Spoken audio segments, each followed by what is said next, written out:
এই সৃজনশীলটা কিন্তু মোটামুটি অনেকগুলো বোর্ডে এসেছে। এই সৃজনশীলটা দেখি।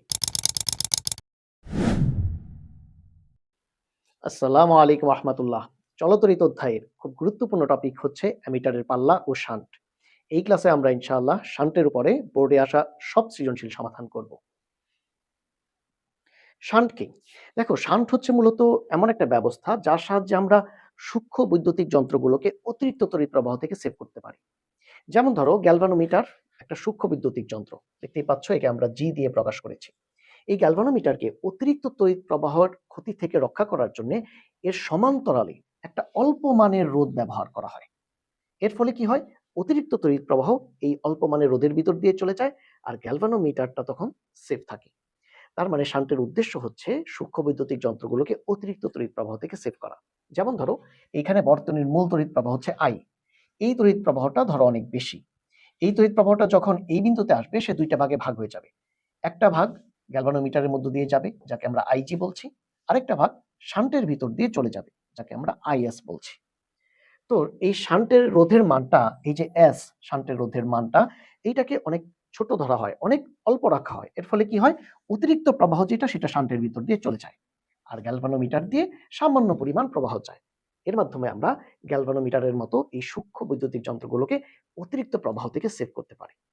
তাহলে আশা করছি শান্ট কি এবং কেন ব্যবহার করা হয় এটা বুঝে গেছো। এটা কিন্তু খুবই ইম্পর্টেন্ট ক এবং খ প্রশ্ন।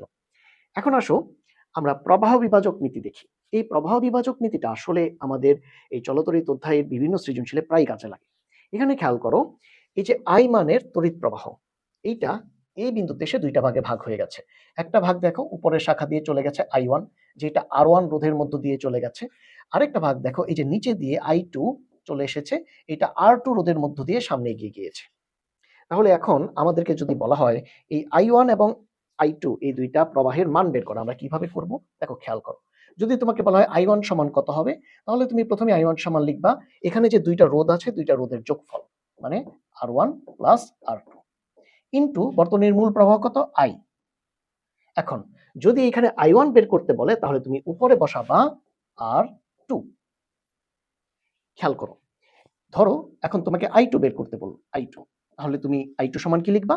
এখানে যে দুইটা রোধ আছে, দুইটা রোধের যোগফল R1 প্লাস R2 ইনটু বর্তনীর মূল প্রবাহ I। এখন এখানে যদি I2 বের করতে বলে, তাহলে উপরে তুমি কত বসাবা? R1। আশা করছি তোমরা এটা বুঝতে পারছো। যদি তোমাকে বলা হয় 1 বের করতে, I1 বের করতে, তাহলে তুমি উপরে বসাবা R2, নিচে দুইটা রোধের সমষ্টি ইনটু মূল প্রবাহ I। যদি I2 বের করতে বলে, তাহলে উপরে বসাবা R1, নিচে দুইটা রোধের সমষ্টি ইনটু মূল প্রবাহ I। খুবই সিম্পল। এখন ধরো আমাদেরকে এই চিত্রটা থেকে এই যে গ্যালভানোমিটারের প্রবাহ আইজি, এই আইজি বের করতে বললো, তাহলে আমরা কি করব? আমরা বলবো আইজি সমান, এখানে দুইটা রোধের সমষ্টি, দেখো দুইটা রোধ হচ্ছে একটা গ্যালভানোমিটার রোধ যেটা হচ্ছে জি, আর শান্টের রোধটা হচ্ছে এস। তাহলে দুইটা রোধের সমষ্টি জি প্লাস এস ইনটু বর্তনীর মূল প্রবাহ কোনটা? আই। তাহলে এখন দেখো, আমি যদি আইজি বের করতে চাই, তাহলে উপরে কি হবে? এস।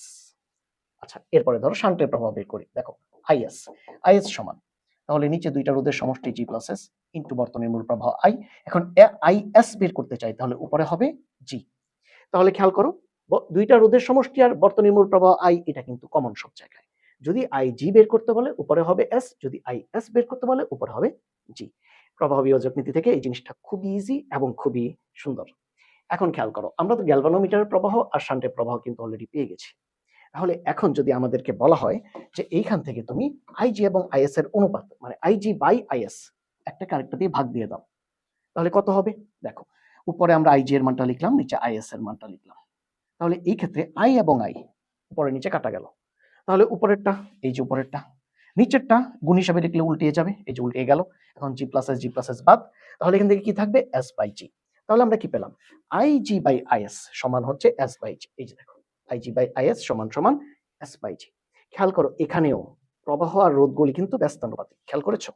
এই যে দেখো, উপরে হচ্ছে আইজি, নিচে হচ্ছে জি। আইএস যদি নিচে থাকে, এস থাকবে উপরে।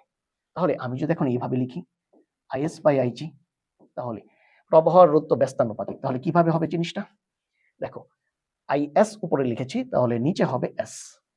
আইজি নিচে লিখেছি, তাহলে উপরে হবে জি। তাহলে প্রবাহ আর রোধগুলি কি ব্যস্তানুপাতিক হয়ে গেল। সো আলটিমেটলি আমরা কিন্তু এই যে সূত্রটা, এই সূত্রটা আমরা ইউজ করবো ইনশাল্লাহ। এখন চলো আমরা শান্টের পাল্লার সাথে পরিচিত হই। আচ্ছা, পাল্লা মানে কি? পাল্লাকে আমরা এন দিয়ে প্রকাশ করি। পাল্লা এন সমান সমান বর্তনীর মূল প্রবাহ ডিভাইড বাই গ্যালভানোমিটারের প্রবাহ। যদি বর্তনীর মূল প্রবাহ হয় আই আর গ্যালভানোমিটারের প্রবাহ হয় আইজি, তাহলে আই কে আমরা আইজি দিয়ে ভাগ করলেই পাল্লা পেয়ে যাব।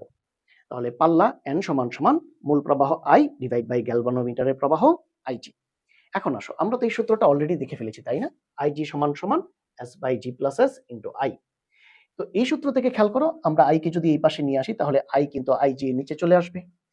এখন আমরা পুরো জিনিসটাকে উল্টিয়ে দিই, তাহলে আই চলে আসলো উপরে, আইজি চলে গেল নিচে। তাহলে আই বাই আইজি, এটা মানে কি? এটা মানে হচ্ছে ওই যে পাল্লা এন, এন সমান সমান মূল প্রবাহ আই ডিভাইড বাই গ্যালভানোমিটার প্রবাহ আইজি। তাহলে এই জায়গায় আমরা এন বসিয়ে দিতে পারি, এই যে এন বসিয়ে দিলাম। আর এই পাশে আসো, এই পাশে দেখো আমরা আংশিক ভগ্নাংশ করতে পারি, তাহলে এই যে জি এবং এস একসাথে চলে আসবে, জি বাই এস। আর এস বাই এস মানে কত? 1, এই যে 1। তাহলে এখন এই পাশে আসো, আমরা এই 1 কে কিন্তু এই n এর পাশে নিয়ে আসতে পারি, তাহলে কি হবে? n minus 1 equal G by S. তাহলে n মাইনাস 1 আর এই s আর আর গুণ দিলে s চলে আসবে উপরে, n মাইনাস 1 চলে যাবে নিচে। এই সূত্র থেকে আমরা খুব সহজে শান্টের রোধ বের করতে পারি। শান্টের রোধ S সমান সমান জি বাই n মাইনাস 1। এটা খুবই গুরুত্বপূর্ণ সূত্র। এখানে S হচ্ছে শান্টের রোধ, G হচ্ছে গ্যালভানোমিটারের রোধ, আর N হচ্ছে শান্টের পাল্লা। আর N সমান সমান কিভাবে পাবো? N সমান সমান হচ্ছে I বাই IG, অর্থাৎ বর্তনীর মূল প্রবাহ ডিভাইড বাই গ্যালভানোমিটারের প্রবাহ। তো আশা করছি ইনশাআল্লাহ এই সূত্রটা তোমরা বুঝে গেছো। এখন খেয়াল করো, যদি আমাদেরকে গ্যালভানোমিটারের বদলে অ্যামিটারের কথা বলা হয়, অ্যামিটারের রোধকে সাধারণত স্মল আর দিয়ে প্রকাশ করা হয়, আর প্রবাহকে আই এ দ্বারা প্রকাশ করা হয়। তো এই ক্ষেত্রে আমরা দেখো ওই যে জি বসিয়েছিলাম, এখন ওই জি এর জায়গায় কি বসিয়েছি? আর। তাহলে অ্যামিটারের জন্যও এস এর মান সেমই আসবে। এস ইকুয়াল এই ক্ষেত্রে হবে আর বাই এন মাইনাস 1। জি এর জায়গায় কি আসলো? আর চলে আসলো। তাহলে এখন চলো আমরা সৃজনশীল সলভ করা শুরু করি। দেখো এই সৃজনশীলটা কিন্তু মোটামুটি অনেকগুলো বোর্ডে এসেছে। এখানে বলা হচ্ছে 90 ওহম রোধের একটি গ্যালভানোমিটার, তার মানে গ্যালভানোমিটার রোধ এর রোধ জি এর মান দেওয়া আছে 90 ওহম। এই গ্যালভানোমিটারের সাথে 1 ওহম রোধ সমান্তরালে যুক্ত। এখন গ্যালভানোমিটারের সাথে সমান্তরালে কে যুক্ত থাকে? শান্ট। তার মানে এই শান্টের রোধের মান দেওয়া আছে 1 ওহম, আর গ্যালভানোমিটার রোধের মান 90 ওহম। কি বলা হচ্ছে? বর্তনীর মূল প্রবাহ হচ্ছে 3 অ্যাম্পিয়ার। তাহলে এই যে বর্তনীর মূল প্রবাহ I এর মান হচ্ছে 3 অ্যাম্পিয়ার। এরপর কি বলা হচ্ছে? গ্যালভানোমিটার দ্বারা 3 অ্যাম্পিয়ারের অধিক তড়িৎ প্রবাহ মাপা সম্ভব। গ প্রশ্নে বলা হচ্ছে যে উদ্দীপকে 1 ওহম রোধের মধ্য দিয়ে প্রবাহিত তড়িতের মান নির্ণয় করো। আচ্ছা, 1 ওহম কোনটা? এই শান্টের রোধই তো 1 ওহম, ঠিক না? তার মানে আমাদেরকে শান্টের মধ্য দিয়ে প্রবাহিত তড়িৎ প্রবাহ এই IS বের করতে বলা হয়েছে।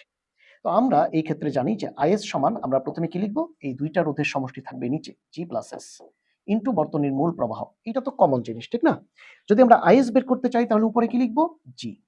তাহলে এখন আমরা মান বসাই, G মানে 90 প্লাস S মানে 1 আর I মানে 3 অ্যাম্পিয়ার। তাহলে এখান থেকে আমরা পাবো 2.967 অ্যাম্পিয়ার। এটা হচ্ছে আমাদের গ প্রশ্ন। এখন আমরা এই ঘ প্রশ্নটা সলভ করব। উদ্দীপক অনুসারে কি ব্যবস্থা গ্রহণ করলে 30 অ্যাম্পিয়ার তড়িৎ প্রবাহ মাপা সম্ভব? আচ্ছা, আগে আমরা কত অ্যাম্পিয়ার মেপেছিলাম? আগে আমরা মেপেছিলাম 3 অ্যাম্পিয়ার। এখন মাপতে হবে 30 অ্যাম্পিয়ার।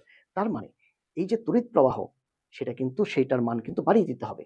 তো এই যে বেশি তড়িৎ প্রবাহটা আমরা মাপবো, এটা মাপার জন্য অবশ্যই আমাদের গ্যালভানোমিটারের পাল্লাকে বাড়িয়ে দিতে হবে, মানে গ্যালভানোমিটারের ক্ষমতা বৃদ্ধি করতে হবে।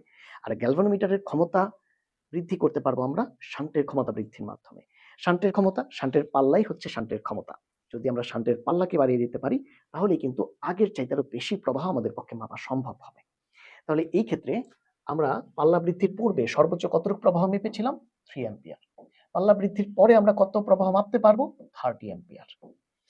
পাল্লা বৃদ্ধির পূর্বে শান্টের রোধ কত ছিল? 1 ওহম। আর পাল্লা বৃদ্ধির পরে শান্টের রোধ এস ডট, এটা কিন্তু আমরা জানি না। যদি আমরা এটা জানতে পারি, তখন আমরা এখানে কি ব্যবস্থা নিতে হবে সেটা বুঝতে পারবো। কারণ পাল্লা বৃদ্ধির পূর্বে কিন্তু এস এর মান আছে, এখন এস ডটটা বের করতে পারলেই আমাদের হয়ে যাবে। তাহলে এই ক্ষেত্রে দেখো আমাদেরকে পাল্লা কতটুকু বাড়াতে হবে? আগে 3 অ্যাম্পিয়ার মেপেছিলাম, এখন 30 অ্যাম্পিয়ার মাপো। তার মানে বোঝাই যাচ্ছে যে 3 থেকে 30 তে এসেছি। পাল্লা তো 10 গুণ বেড়ে গেছে। আচ্ছা ঠিক আছে, দেখো আমরা পাল্লা n সমান কি লিখবো? এখন কতটুকু আমাদেরকে মাপতে হবে? I dot. আগে কতটুকু মেপেছিলাম? আই। তাহলে এখন মাপতে হবে 30 অ্যাম্পিয়ার। আগে মেপেছিলাম 3 অ্যাম্পিয়ার। তাহলে 30 আর 3 ডিভাইড করলে কত পাবো? 10। তার মানে পাল্লাকে 10 গুণ করে দিতে হবে। শান্টের ক্ষমতাকে বা পাল্লাকে 10 গুণ করে দিতে হবে। তখন আমরা 30 অ্যাম্পিয়ার পরিমাণ প্রবাহ মাপতে পারবো। আচ্ছা, এখন তাহলে আমরা এই ক্ষেত্রে শান্টের রোধ এস ডট কত হবে? জি বাই এন মাইনাস ওয়ান।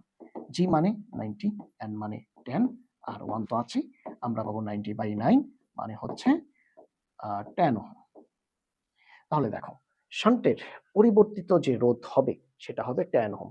শান্টের রোধকে যদি আমরা 10 ওহম বানাতে পারি তাহলে কিন্তু আমরা 30 অ্যাম্পিয়ার মাপতে পারবো।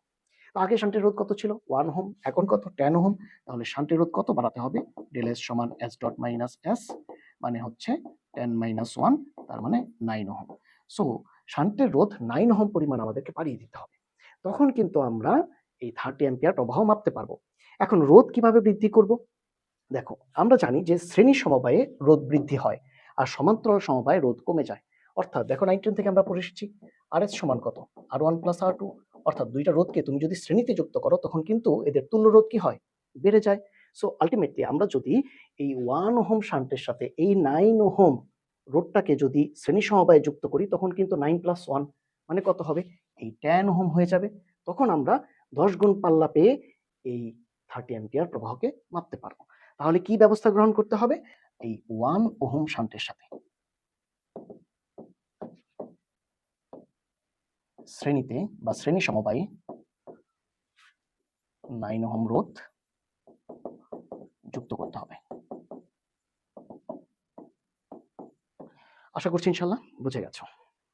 এখন চলো এই সৃজনশীলটা দেখি।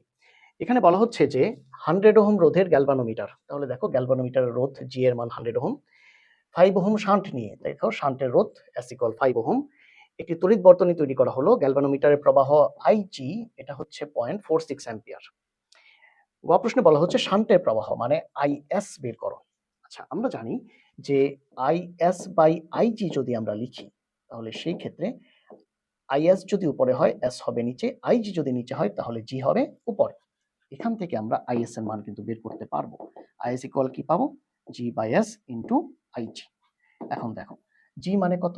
100 ওহম, এস মানে কত? 5 ওহম, ইন্টু আইজি এর মান কত? 0.46, তাহলে আমরা পাবো 9.2 অ্যাম্পিয়ার। তো এইটা হচ্ছে মূলত আমাদের গ প্রশ্নের সলিউশন। এখন চলো এই ঘ প্রশ্নটা আমরা সলভ করি। দেখো, এখানে বলা হচ্ছে যে বর্তনীর শান্টের সাথে 5 ওহম মানের আরো একটি রোধ শ্রেণীতে যুক্ত করলে মূল প্রবাহের 20% গ্যালভানোমিটারের ভিতর দিয়ে প্রবাহিত হবে। উক্তিটির সত্যতা গাণিতিকভাবে যাচাই করো। তাহলে আমাদেরকে কি করতে হবে? শান্টের সাথে মানে এস এর সাথে আরো 5 যোগ করতে হবে। তাহলে এই ক্ষেত্রে এস ডট হবে 5 প্লাস 5 ইকুয়াল 10 ওহম। এইটা হবে পরিবর্তিত অবস্থায় শান্টের রোধ, মানে আরো 5 আমরা বাড়িয়ে দিলাম, 10 বানিয়ে ফেললাম। এখন কি করতে হবে? মূল প্রবাহের সাথে গ্যালভানোমিটারের প্রবাহের একটা সম্পর্ক তৈরি করতে হবে। একটা সম্পর্ক তৈরি করতে হবে। আচ্ছা, খেয়াল করো, আমরা গ্যালভানোমিটারের প্রবাহ কি পেয়েছিলাম? আইজি সমান কি লেখা যায়? নিচে যদি আমরা লিখি জি প্লাস এস ইন্টু আই, এটা তো কমন জিনিস। উপরে নিচে আইজি বের করতে চাইলে উপরে আমাদেরকে কি লিখতে হবে? এস লিখতে হবে, তাই না? আইজি বের করতে চাইলে উপরে লিখতে হবে এস। তাহলে দেখো, এইখান থেকে কিন্তু এই যে গ্যালভানোমিটারের প্রবাহ আর এই যে মূল প্রবাহ, এই দুইটার মধ্যে সম্পর্ক তৈরি করা যাবে। আমরা পরের লাইনে লিখতে পারবো আইজি বাই আই সমান S by G plus S. এখন পরিবর্তিত অবস্থায় আমরা তো এগুলিকে এস ডট বলেছি, S dot S dot S dot S dot. চলো এখন মান বসাই। এস ডট মানে হচ্ছে 10, জি মানে হচ্ছে 100, এস ডট মানে 10, আমরা এখান থেকে পাবো 1/11। তার মানে দেখো, আইজি বাই আই সমান আমরা কত পেলাম? 1/11। মানে মূল প্রবাহ আই যদি 11 ভাগ হয় তার 1 ভাগ হবে গ্যালভানোমিটারের প্রবাহ। তার মানে মূল প্রবাহের 11 ভাগের 1 ভাগ গ্যালভানোমিটারের মধ্য দিয়ে যাবে। আমরা কি বুঝতে পারছি? মূল প্রবাহের 11 ভাগের 1 ভাগ যাবে কোন দিক দিয়ে? গ্যালভানোমিটারের ভিতর দিয়ে। উনারা কিন্তু বলেছেন 20% যাবে, তার মানে কি পার্সেন্টে নিতে হবে। সো আমরা একে 100% দিয়ে গুণ দিই, তাহলে এখান থেকে পাবো 9.09%। তাহলে এটা কি 20% হলো? না। তাহলে মূল প্রবাহের 20% যাবে গ্যালভানোমিটার দিয়ে, এটা ভুল। কতটুকু যাবে? 9.09% যাবে।